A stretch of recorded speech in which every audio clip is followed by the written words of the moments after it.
संज्ञा नामक चैप्टर। देखिए संज्ञा होता क्या है, संज्ञा किसे कहते हैं। और देखिए संज्ञा की जो चैप्टर है इसका क्वेश्चन हर कंपटीशन लेवल में आपको पूछता है, चाहे आप कोई कॉम्पिटिटिव एग्जाम की तैयारी कर रहे हैं, चाहे यूपीएसआई की तैयारी कर रहे हैं, चाहे आप एसएससी जीडी की तैयारी कर रहे हैं, जहाँ भी हिंदी का पोर्शन है वहाँ से संज्ञा नामक चैप्टर जरूर आता है। अब सबसे ज़रूरी बात क्या है कि संज्ञा चैप्टर आया कहाँ से है, ठीक है। तब आपको हम पढ़ाए हैं इसके पहले शब्द विचार नामक चैप्टर। आप शब्द विचार नामक चैप्टर अगर नहीं देखे हैं तो इस वीडियो के डिस्क्रिप्शन बॉक्स में दिया गया है, वहाँ से आप देख सकते हैं। शब्द जो है, शब्द को 4 भागों में बांटा गया है। पहला भाग जो आपका था, पहला नहीं लास्ट वाला जो भाग था आपका, वो था रूपांतरण के आधार पर शब्द। रूपांतरण के आधार पर शब्द होते हैं 2। पहला होता है विकारी शब्द। क्या होता है? विकारी शब्द।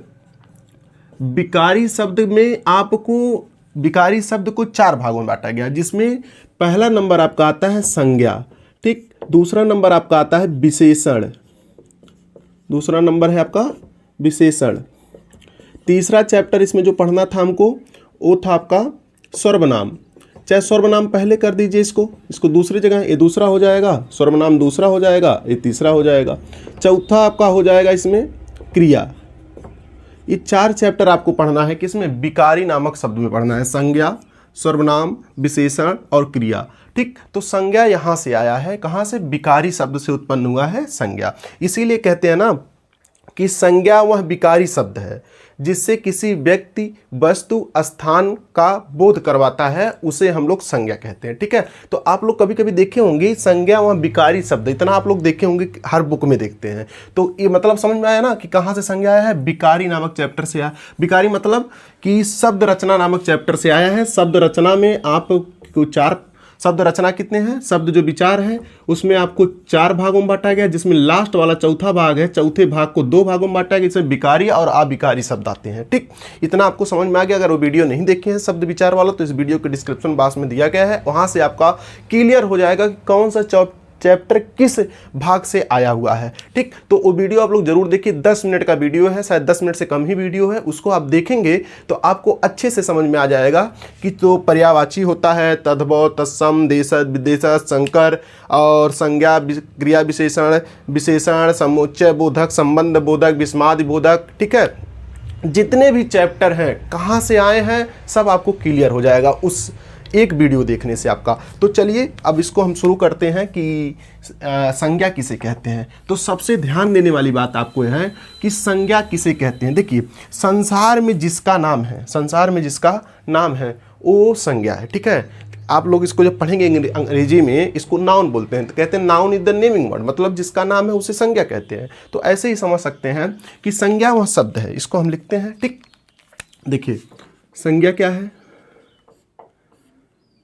वह शब्द जो किसी व्यक्ति, वस्तु, स्थान का बोध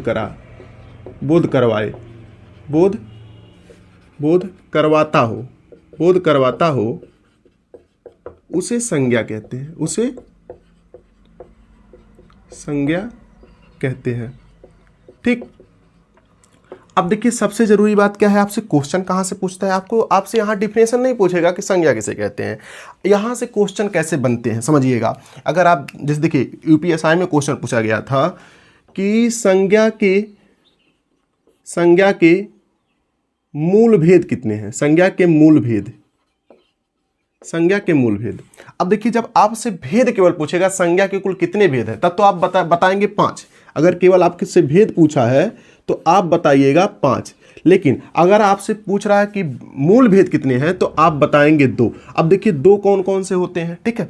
पहले समझिएगा, संज्ञा लिखते हैं यहाँ पर। अब देखिए इसके जो मूल भेद है, पहला भेद है यथार्थवाचक संज्ञा। दूसरा भेद इसका है भाववाचक संज्ञा। देखिए यथार्थवाचक में आपको पढ़ना है, ठीक। इसमें आपको पढ़ना है, देखिए क्या क्या पढ़ना है इसमें। पहला आपको पढ़ना है व्यक्तिवाचक। क्या पढ़ना है? व्यक्तिवाचक संज्ञा। दूसरा इसमें आपको पढ़ना है जातिवाचक संज्ञा, जातिवाचक संज्ञा। तीसरा आपको पढ़ना है द्रव्यवाचक संज्ञा, द्रव्यवाचक। चौथा आपको पढ़ना है समूहवाचक। ये चार आते हैं किसमें? यथार्थ मतलब होता है वास्तविक, यथार्थ माने होता है वास्तविक। जो दृश्य होंगे, दृश्य माने दिखाई देंगे, ये दृश्यात्मक होते हैं। कैसे होते हैं? दृश्यात्मक। और देखिए भाववाचक में क्या होगा? अदृश्य होंगे। अदृश्य माने ये आपको दिखाई नहीं देगा, ये संज्ञा आपको दिखाई नहीं देगा। इसमें केवल आता है भाववाचक। क्या आता है? भाववाचक। ठीक, जैसे मान लीजिए दृश्य मतलब क्या होता है? जो चीज़ें आपको दिखाई देती हैं, जो चीज़ें आपको दिखाई देती हैं उसको हम बोलते हैं दृश्य। ठीक, और जो चीज़ आपको दिखाई नहीं देती है उसको बोलते हैं अदृश्य। भाववाचक क्या होता है? अदृश्य होता है। ठीक, जिसको हम क्या करते हैं? थाली में परोस के नहीं दे सकते हैं, उसको हम लोग भाववाचक से, मान लो खुशी हो गया, हंसी हो गया, ठीक है, मृत्यु हो गई, ठीक है, ईमानदारी हो गया, इसको हम थाली में परोस के किसी को नहीं दे सकते हैं। ठीक है, जो संज्ञा थाली में परोस के नहीं दिया जा सकता है उसको हम लोग भाववाचक संज्ञा बोलते हैं। ठीक है, अब देखिए व्यक्तिवाचक अभी आपको बताते हैं, ठीक है, जातिवाचक आपको अभी बताते हैं, ठीक है, द्रव्यवाचक और समूहवाचक, ये सब आपको हम बताते हैं। चलिए ये समझ में आया संज्ञा के मूल भेद कितने हैं? दो, यथार्थवाचक और भाववाचक। अब आगे हम आपको बताते हैं, केवल पूछे संज्ञा के भेद, केवल क्या पूछ ले आपको? संज्ञा के कुल कितने भेद है, संज्ञा के भेद तो आपको बताना है। तब ये पूछ रहा है प्राचीन के हिसाब से, तो आपको बताना है 5। अगर पूछ ले आधुनिक हिंदी के हिसाब से, आधुनिक हिंदी के अनुसार संज्ञाएं कितनी प्रकार की होती हैं, संज्ञा कितनी प्रकार की होती है, तो आपको बताना है 3। कितना बताना है? 3। ये क्वेश्चन आपसे बनता है। मूल जब भी पूछेगा, मूल भेद संज्ञा के, मूल भेद पूछेगा 2। अब देखिए मूल भेद आपको बता चुके, यथार्थ और भाववाचक। लेकिन जब भी पूछेगा आधुनिक हिंदी के अनुसार की संज्ञा कितने प्रकार की होती हैं, तो आपको बताना है 3। कितना बताना है? 3। देखिए पहला कौन सा बताना है? व्यक्तिवाचक। क्या बताना है? व्यक्तिवाचक। दूसरा आपको बताना है जातिवाचक, जातिवाचक। तीसरा आपको बताना है भाववाचक। ये आपके क्या हैं? आधुनिक हिंदी के हिसाब से संज्ञाएं हैं। देखिए इसी जातिवाचक में आपको दोनों कर दिया है, द्रव्यवाचक, द्रव्य या पदार्थ इसको बोलते हैं, द्रव्य या पदार्थ बोलते हैं। ठीक, द्रव्यवाचक या पदार्थवाचक। दूसरा आपको वो इसी में कर दिया है आपका समूहवाचक। समझ में आया कि नहीं? जातिवाचक के ही अंतर्गत कर दिया गया है द्रव्यवाचक और समूहवाचक। ये आधुनिक हिंदी के अनुसार आपकी संज्ञाएं हैं। तो क्वेश्चन ऐसे ही बनता है, जब आप पेपर देने जाएंगे आपसे पूछ लेगा कि चलिए बताइए कि मूल संज्ञा के कुल कितने मूल भेद हैं, तो आपको वहाँ ट्रिक करना है 2। कितना करना है? 2, यथार्थ और आपका भाववाचक। लेकिन आपसे पूछ लेगा आधुनिक हिंदी के अनुसार से संज्ञाएं कितनी प्रकार की है, संज्ञा कितनी प्रकार की होती है, तो आपको करना है 3, व्यक्तिवाचक, जातिवाचक, भाववाचक। केवल वहां आपको संख्या दिया रहेगा, ये नहीं दिया रहेगा, केवल संख्या 2 रहेगा, 3 रहेगा, 4 रहेगा, 5 रहेगा, ऐसे आपका दे देगा। लेकिन अगर पूछेगा कि संज्ञा के कुल कितने भेद हैं, तो मतलब प्राचीन के हिसाब से पूछ रहा है, प्राचीन के हिसाब से कुल कितने हैं? 5 हैं। तो चलिए अब शुरू करते हैं व्यक्तिवाचक संज्ञा किसे कहते हैं। अब आते हैं आपके व्यक्तिवाचक संज्ञा, व्यक्तिवाचक संज्ञा। देखिए व्यक्तिवाचक संज्ञा क्या होता है? जो संज्ञा किसी विशेष व्यक्ति, वस्तु, स्थान के बारे में बताती है, या जो शब्द किसी विशेष व्यक्ति, वस्तु, स्थान के बारे में बताए, उसे हम लोग व्यक्तिवाचक संज्ञा कहते हैं। ठीक है, इसका हम डिफिनेशन नहीं लिखेंगे, लेकिन इतना समझिएगा, व्यक्तिवाचक क्या होगी? अकेली होगी। कैसा होगा? अकेली या अकेला होगा, दुनिया का केवल अकेला मात्र होगा। ठीक है, जो कोई भी व्यक्ति हो गया, वस्तु हो गया, वो अकेला होगा। व्यक्ति की बात होगा, वस्तु की बात होगी, स्थान की बात होगी, 3 बात होगा, और तीनों क्या होगा? अकेला होगा।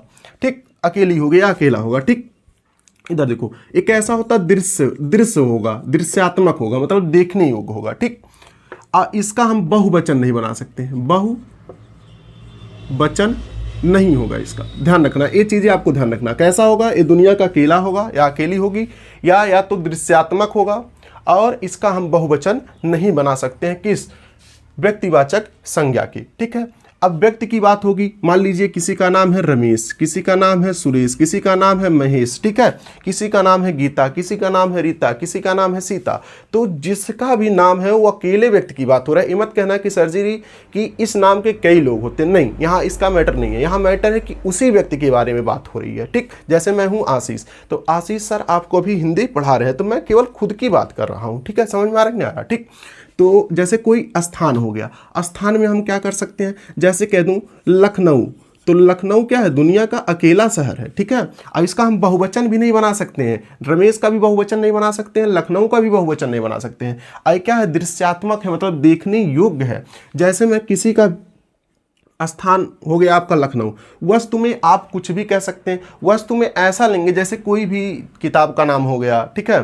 जैसे कह दूं रामायण, रामायण, तो रामायण क्या हो जाएगा आपका, आपका ये भी हो जाएगा आपका व्यक्तिवाचक संज्ञा। जैसे कह दूं कुरान, जैसे कह दूं बाइबल, ये सब क्या हो जाएंगे बेटा, आपका व्यक्तिवाचक संज्ञा, क्योंकि दृश्यात्मक होती हैं, दुनिया में मात्र अकेली होती हैं, और कैसा होता है, इसका बहुवचन नहीं बनाया जा सकता है व्यक्तिवाचक संज्ञा के, ठीक। इतना आपको समझ में आ गया, ठीक।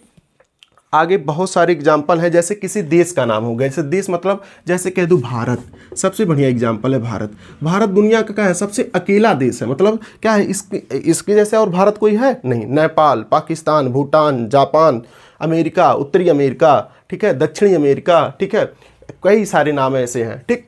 तो जो क्या है, अकेले हैं, और ये क्या होते हैं, दृश्यात्मक है, और इसका हम बहुवचन नहीं बना सकते हैं, ठीक। आया समझ में नहीं आया, ए मत कह देना कि भारत का क्या हो जाएगा, भारतीय हो जाएगा बहुवचन, नहीं, गलत हो जाएगा, ठीक है। उसको हम पढ़ाएंगे आपको विशेषण नामक चैप्टर में कि भारत का भारतीय कैसे होता है। इसके बाद आगे हम आपको आते हैं, ठीक है। दूसरा जो आपका संज्ञा है, इसमें देखिए महीनों का भी नाम आता है। महीने मतलब जैसे हो गया जनवरी, फरवरी, ठीक, जनवरी फरवरी अकेला है, जितने भी महीने हैं। सप्ताह का नाम आ जाए, सप्ताह हमारे जैसे सोमवार आ जाए, मंगलवार आ जाए, बृहस्पतिवार आ जाए, सब एक इसमें आ जाएंगे, व्यक्तिवाचक संज्ञा में आ जाएंगे।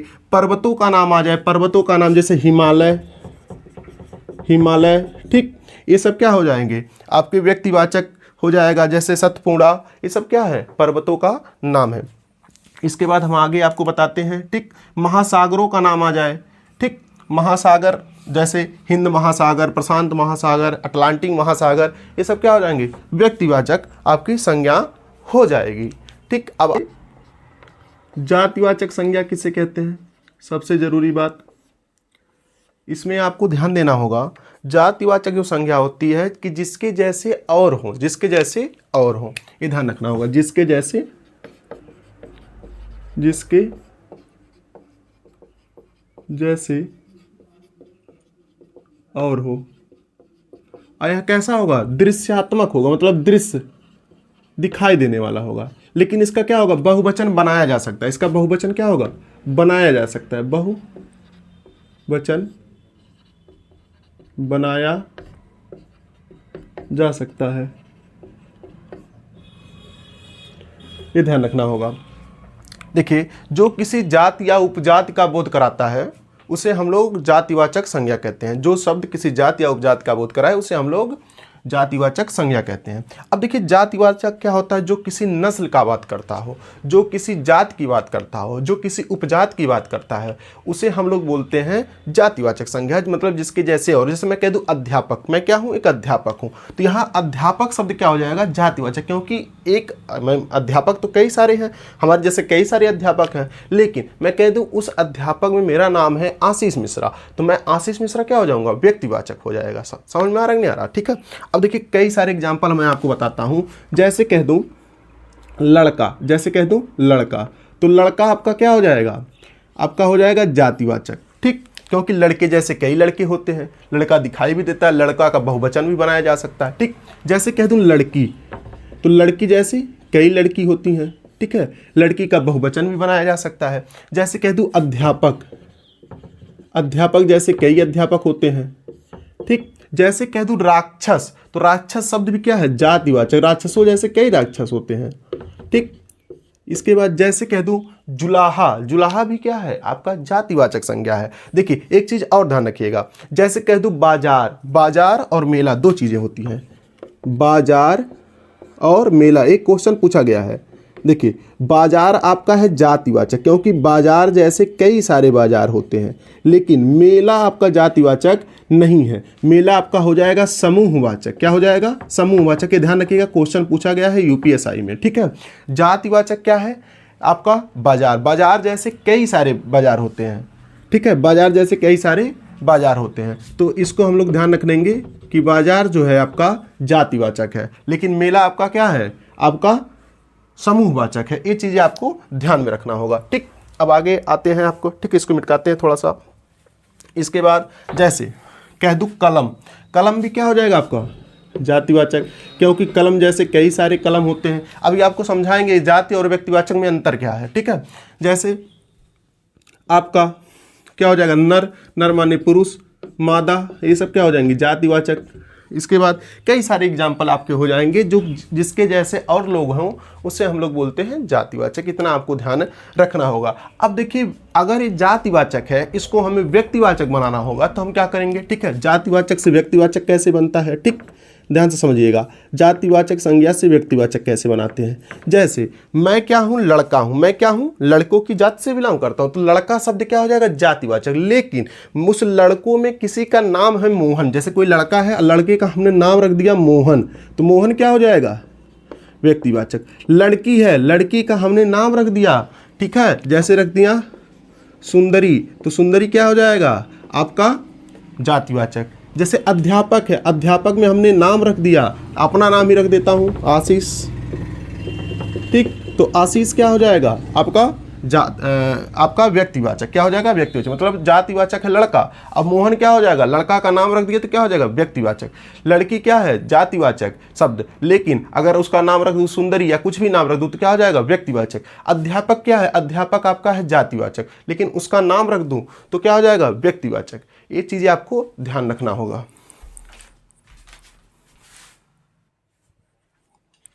इसके बाद देखिए लाइट चली गई। इसके बाद आपका है जैसे राक्षस, राक्षस में हमने राम रख दिया, जैसे राक्षस में रावण, तो रावण क्या हो जाएगा? आपका व्यक्तिवाचक।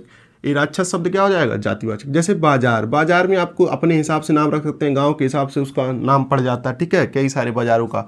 कलम, कलम का नाम रख दूं, ठीक है, कि भाई बहुत सारे कलम आते हैं, उसका नाम है नर में नाम रख दिया गया, नर माने पुरुष में आ जाएगा अंतर्गत, मादा माने स्त्री के अंतर्गत आ जाएगा। तो देखिए क्या होता है व्यक्तिवाचक। जैसे मान लो कह दूं नदी, तो नदी शब्द क्या है? नदी जैसे और नदी है, तो नदी आपका हो जाएगा क्या? आपका नदी शब्द हो जाएगा। इधर से थोड़ा सा लाइट आएगा।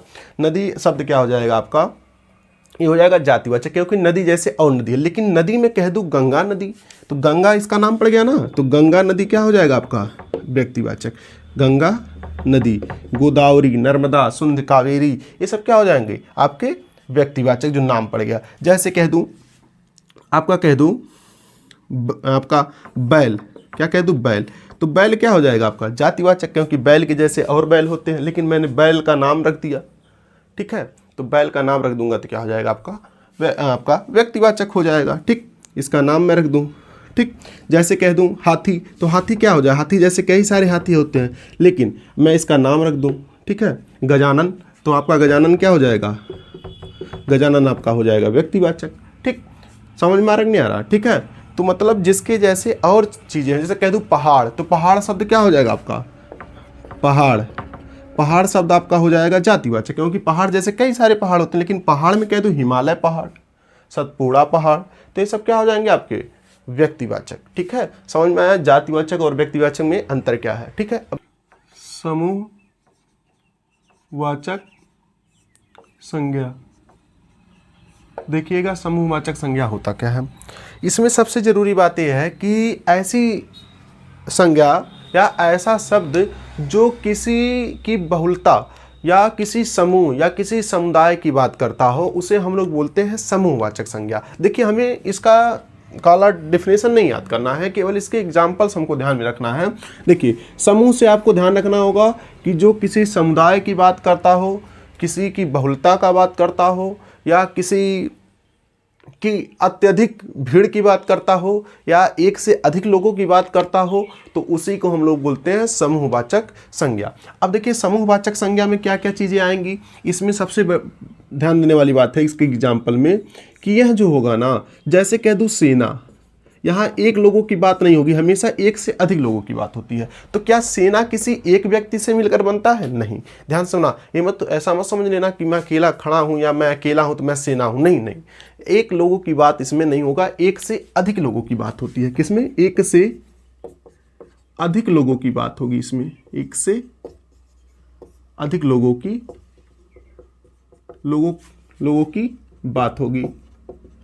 बात होगी, ये ध्यान रखना होगा। ठीक, जैसे कह दूं पुलिस, क्या कह दूं बेटा? पुलिस। तो पुलिस क्या किसी एक व्यक्ति से मिलकर बनेगा? नहीं। पुलिस जब भी आती है तो समूह के रूप में उसको दर्शाया जाता है। ठीक है। जैसे कह दूं पुस्तकालय, तो क्या पुस्तकालय में एक ही किताब रहेगा? नहीं, पुस्तकालय में कई सारी किताब होंगे। ठीक। जैसे कह दूं दल, दल भी क्या होगा? क्या एक व्यक्ति से दल बनेगा? नहीं। जैसे कह दूं रैली, क्या रैली एक व्यक्ति से होगा? नहीं। ठीक है। इसके बाद जैसे कह दूं समिति, तो सीमित कभी भी एक व्यक्ति से मिलकर नहीं बनता है। ठीक। जैसे कह दूं आपका परिवार, तो क्या परिवार एक व्यक्ति से मिलकर बनेगा? नहीं। जैसे आपका कह दूं कक्षा, कक्षा मतलब हो जाएगा आपका क्लास, तो क्लास में केवल एक बच्चे से क्लास होगा? नहीं, कई सारे बच्चे होंगे तब क्लास होगा, जिसमें छात्र और छात्राएं दोनों होंगी। ठीक। इसके बाद जैसे कह दूं आयोग, तो आयोग एक लोगों के गठन से नहीं होता है, ध्यान से समझना। ठीक। जैसे आपका इतना समझ में आया? ठीक। कई सारे इसके एग्जाम्पल हैं जिसमें एक से अधिक लोगों की बात होगी, उसी को हम लोग बोलते हैं समूहवाचक संज्ञा। देखिए, समूहवाचक संज्ञा में बस इतना आपको ध्यान रखना होगा, सेना, पुलिस, दल, रैली, समिति, परिवार, कक्षा और आयोग। ठीक है, यही सब एग्जाम्पल इसके हैं। ठीक। जैसे कह दूं पार्टी, पार्टी, गिरोह, पार्टी क्या एक व्यक्ति से मिलकर बनेगा? नहीं। गिरोह, गिरोह शब्द क्या है? समूहवाचक है। ठीक है, ये सब चीज़ें आपको ध्यान में रखना होगा। ठीक। जैसे कह दूं सैलाब, कहते हैं ना सैलाब उमड़ा है, तो सैलाब शब्द क्या हो जाएगा? समूहवाचक। ठीक। इसके बाद जैसे कह दूं यूथ, यूथ भी क्या होता है? यूथ शब्द आपका होता है, ये पूछा गया है सवाल, यूथ शब्द आपका होता है समुदायवाचक संज्ञा। ध्यान से समझना होगा, जिसमें एक से अधिक लोगों की बात होती हो या बात होगी, ठीक है, उसको हम लोग बोलेंगे आपका समूहवाचक संज्ञा। जैसे सेना, पुलिस, दल, रैली, समिति, परिवार, कक्षा, आयोग, पार्टी, गिरोह, सैलाब और यूथ, ये सब क्या है? आपके समूहवाचक संज्ञा। वाचक संज्ञा। देखिए, द्रव्यवाचक संज्ञा क्या है? जिसे नापा तौला जा सके, जैसे नापा तौला जा सके, उसे हम लोग द्रव्यवाचक संज्ञा कहते हैं। द्रव्यवाचक संज्ञा किसे कहते हैं? जिसे हम नापा तौला जा सकते, या ऐसा शब्द जो किसी पदार्थ, द्रव्य की बात करता हो, उसे हम लोग द्रव्यवाचक संज्ञा कहते हैं। देखिए, द्रव्य जो होता है ना, ध्यान से सुनिए, एक होता है द्रव्य, एक होता है द्रव, दोनों में अंतर है। द्रव्य मतलब होता है पदार्थ, द्रव माने क्या होता है? मैटर, द्रव माने मैटर। इसके मतलब होता है लिक्विड, क्या होता है? लिक्विड। लिक्विड मतलब जैसे आपका हो जाएगा जल, जैसे हो जाएगा जल, जैसे हो गया पानी, ये सब लिक्विड की बात करता है। तो इस पे नहीं, द्रव माने क्या हो गया? पदार्थ। क्या द्रव माने? पदार्थ। अब आपको इसमें आप जब पढ़ेंगे, पदार्थ को दो भागों में बांटा गया है, एक होता है रासायनिक आधार पर, एक होता है भौतिक आधार पर। तो आगे पढ़ोगे कि पदार्थ की कुल कितनी अवस्थाएं हैं? 5 अवस्थाएं हैं। ठीक है, भौतिक के आधार पर 5 है, रासायनिक के आधार पर 3 है। ठीक है, ये आगे पढ़ेंगे। द्रव्य माने इतना समझिएगा कि जो पदार्थ की बात करता हो उसे हम लोग बोलते हैं द्रव्यवाचक संज्ञा। ठीक, इतना आपको पता चल गया। इसके बाद देखिए, अब आपको हम बताते हैं कि जिसे नापा तौला जा सके उसको हम लोग बोलते हैं द्रव्यवाचक संज्ञा। क्या बोलते हैं? द्रव्यवाचक संज्ञा। ठीक, द्रव्यवाचक संज्ञा में आपको देखिए, जैसे कह दूं सोना, सोना को हम तौल सकते हैं, सोना, चांदी को तौल सकते हैं। पानी को हम क्या कर सकते हैं? नाप सकते हैं, तौल सकते हैं, नाप सकते हैं, तौल नहीं सकते, नाप सकते हैं। ठीक है, जैसे हो गया आपका तेल, ये सब क्या हो गया? नाप सकते हैं इसको हम। ठीक, तो ऐसी संज्ञा जिसे हम नाप तौल सकते हैं, जो पदार्थ की बात करता हो, उसे हम लोग पदार्थ हो। जैसे मिट्टी, मिट्टी क्या हो गया? आपका पदार्थवाचक हो गया। ठीक, एल्युमिनियम क्या हो गया? पदार्थवाचक हो गया। ठीक, ये सब चीज़ें क्या होती हैं? पदार्थवाचक संज्ञाएं कहलाती हैं। संज्ञा देखिए, 5वां नंबर संज्ञा जिसे हम लोग भाववाचक संज्ञा कहते हैं। अब देखिए, भाववाचक संज्ञा क्या होता है? भाववाचक संज्ञा में आपको इसमें बात होगी, अवस्था की बात होगी, और यहाँ आपका दिखाई भी नहीं देगा, अवस्था की बात होगी, गुण बताएगा, दोष बताएगा, और इसके बाद यह कैसा होगा? हमेशा अदृश्य होगा। अदृश्य माने कभी दिखाई ना देने वाली चीज़ें होंगी। ठीक, अब देखिए इसे भाववाचक संज्ञा को केवल, और एक चीज़ और ध्यान रखिएगा, इसे कभी हम थाली में परोस नहीं सकते हैं, थाली में नहीं रख सकते हैं, थाली में नहीं रख सकते हैं। जैसे मान लीजिए हम कोई भी चीज़ हुआ, जो चीज़ें दिखाई नहीं देती हैं ना, उसे हम थाली में नहीं रख सकते हैं। जैसे कह दूँ ईमानदारी, तो क्या ईमानदारी को आप थाली में रख सकते हैं? नहीं रख सकते हैं। कह दूँ कि खुशी, क्या खुशी को थाली में परोस किसी को दे सकते हैं? नहीं दे सकते। दुख को आप किसी को थाली में परोस कर दे सकते हैं? नहीं दे सकते हैं। तो सबसे ज़रूरी बात यहाँ क्या होती है कि देखिए, जैसे किसी अवस्था की बात, इसमें क्या होगा? अवस्था मतलब हो गया जैसे बुढ़ापा। क्या हो जाएगा? बुढ़ापा। आपका बुढ़ापा हो जाएगा, ठीक। इसके बाद आपकी जवानी हो जाएगी, ठीक। इसके बाद ये अवस्था की बात होगा, मृत्यु हो गई, ठीक। इसके बाद आपका गुण की बात होगा, गुण माने हो गया अच्छाई हो जाएगी, अच्छाई हो जाएगी, भलाई हो जाएगा। इसके बाद दोष की बात होगी, बुराई हो जाएगी, ठीक। ये सब क्या हो जाएंगे? आपके दोस्त की बात हो जाएगा। और कभी भी इन चीज़ों को आपको नहीं दे सकते हैं। जैसे गुण में आपका हो जाएगा ईमानदारी, ठीक। ये सब चीज़ें आपको दिखाई नहीं देने वाली हैं, अदृश्य होती हैं। इनसे आप कभी मिल नहीं सकते हैं, इससे आप कभी मिल नहीं सकते हैं, इससे आप कभी छू नहीं सकते हैं, मिल नहीं सकते हैं, छू नहीं सकते हैं, ठीक। कभी भी आप भाववाचक संज्ञा को मिल नहीं सकते हैं, छू नहीं सकते हैं, देख नहीं सकते हैं, केवल इसका क्या कर सकते हैं? एहसास कर सकते हैं। तब इसी को हम लोग बोलते हैं भाववाचक संज्ञा। जैसे कोई व्यक्ति ईमानदार है तो उसकी ईमानदारी से आप नहीं मिल पाएंगे, केवल आप महसूस करते हैं कि वो ईमानदार है। कोई व्यक्ति बुरा है तो आप उसकी बुराई से मिले नहीं है, केवल आपको एहसास होता है कि वो बहुत बुरा है, ठीक है। जैसे भलाई हो गया, मृत्यु हो गया, ये सब क्या हो जाएंगे?